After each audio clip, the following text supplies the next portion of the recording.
क्या आपको लगता है कि अगर आप 20-25 लाख रुपए इन्वेस्ट करके एक बेकरी स्टार्ट करते हो तो आप इस बेकरी को 600 करोड़ का ब्रांड बना पाओगे? ये मुश्किल तो है, लेकिन बेकिंगो ने ऐसा ही किया है। इंडिया का केक मार्केट 2025 में 2.1 बिलियन डॉलर्स का है और एक्सपेक्टेड है 2030 तक ये मार्केट 3.95 बिलियन डॉलर्स तक ग्रो करेगा। लेकिन इस मार्केट को लोकल बेकरीज डोमिनेट करती है। कोई भी ऐसा नेशनल केक का ब्रांड नहीं है, जैसे पिज्जा के लिए डोमिनोज हो गया और बर्गर के लिए मैकडोनल्ड्स। तो 2016 में 3 इंजीनियर्स इस गैप को आइडेंटिफाई करते हैं और लॉन्च करते हैं बेकिंगो, और आज इस कंपनी का रेवेन्यू 200 करोड़ से ज्यादा का है। तो सवाल ये है कि कैसे 20 लाख रुपए स्पेंड करके आज ये कंपनी हर साल 200 करोड़ का रेवेन्यू कर रही है, और इस ग्रोथ के पीछे कंपनी ने कौन सी स्ट्रैटेजी यूज की है, चलिए जानते हैं आज के इस वीडियो में।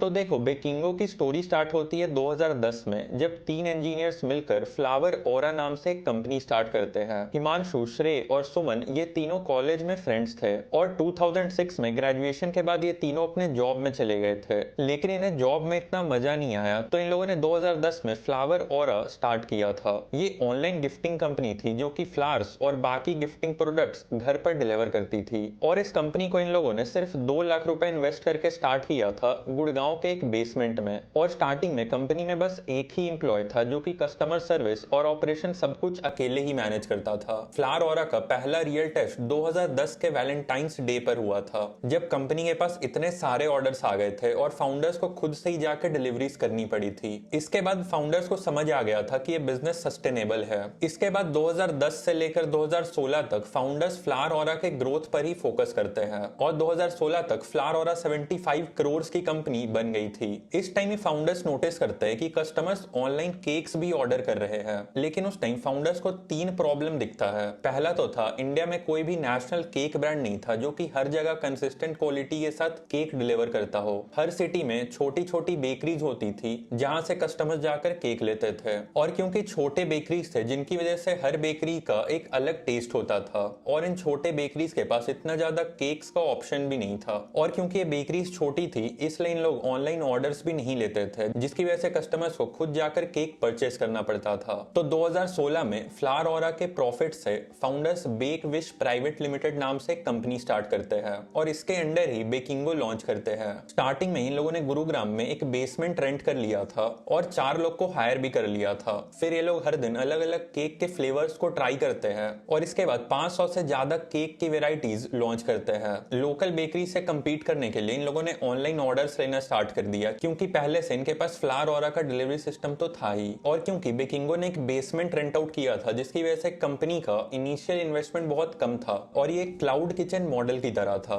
मतलब कोई भी डाइन इन रेस्टोरेंट नहीं है, बस आप स्टोर से ऑनलाइन ऑर्डर कर सकते हो जो कि आपके घर पर डिलीवर हो जाएगा। क्लाउड किचन स्टार्ट करने के पीछे का रीजन था क्योंकि क्लाउड किचन आप आसानी से एक्सपैंड कर सकते हो, क्योंकि इसमें इनिशियल इन्वेस्टमेंट कम होता है, और क्लाउड किचन से आप आसपास के एरियाज को भी टारगेट कर सकते हो, जबकि फिजिकल स्टोर में आप अपने पर्टिकुलर एरिया के ही कस्टमर को टारगेट कर पाओगे। और क्योंकि बेकिंगो खुद से ही डिलीवरी मैनेज कर रही थी, जिसकी वजह से इन लोगों ने मिडिलमैन को हटा दिया था और कंपनी का मार्जिन बढ़ गया था और कंपनी अपना ब्रांड एक्सपीरियंस पूरा कंट्रोल कर सकती थी। इसके बाद इनिशियली इन लोगों ने कोई भी पेड एड्स नहीं किया, इन लोगों ने इंस्टाग्राम पोस्ट पर फोकस किया। ये लोग इंस्टाग्राम पर अलग अलग केक का डिजाइन पोस्ट करने लगे, और अगर किसी यूजर को इनके केक का डिजाइन पसंद आता था तो यूजर ऑनलाइन ऑर्डर कर लेता था। इसके बाद सबसे इंटरेस्टिंग स्ट्रैटेजी थी कि इन लोगों ने इनिशियली टियर 1 मेट्रो सिटीज पर इतना फोकस नहीं किया, क्योंकि वहां पर ऑलरेडी लोकल बेकरीज और कैफेज थे, जिसकी वजह से टियर 1 सिटीज में कंपटीशन ज्यादा था। लेकिन टियर 2 और टियर 3 सिटीज में एक गैप था, क्योंकि छोटे सिटीज में केक्स का इतना अच्छा क्वालिटी नहीं मिलता था, और अगर लोगों को मन भी है कि वो एक मॉडर्न ब्रांडेड केक ऑर्डर करे तो फिर भी वो कर नहीं पाते थे। तो बेकिंगो ने इनिशियली मेरठ, पानीपत, रोहतक और करनाल जैसे सिटीज में एक्सपैंड किया, और खुद को टियर 2 और टियर 3 सिटीज में स्टैब्लिश करने के बाद इन लोगों ने टियर 1 सिटीज में भी एक्सपैंड करना स्टार्ट किया। अब हम देखते हैं कि बेकिंगो का रेवेन्यू जर्नी क्या रहा है जब से कंपनी स्टार्ट हुई है, क्योंकि कंपनी ने अपना पहला राउंड नवंबर 2023 में रेज किया था। इसके पहले कंपनी बूटस्ट्रैप्ड ही थी। इनिशियली फाउंडर्स ने जो 20 लाख रुपए इन्वेस्ट किए थे, इसके बाद जो बेकिंगो रेवेन्यू जनरेट कर रही थी, फाउंडर्स उसे ही री इन्वेस्ट कर रहे थे। तो कंपनी का फाइनेंशियल ईयर 17 लॉन्च ईयर था। इस ईयर कंपनी ने 30 लाख का रेवेन्यू किया था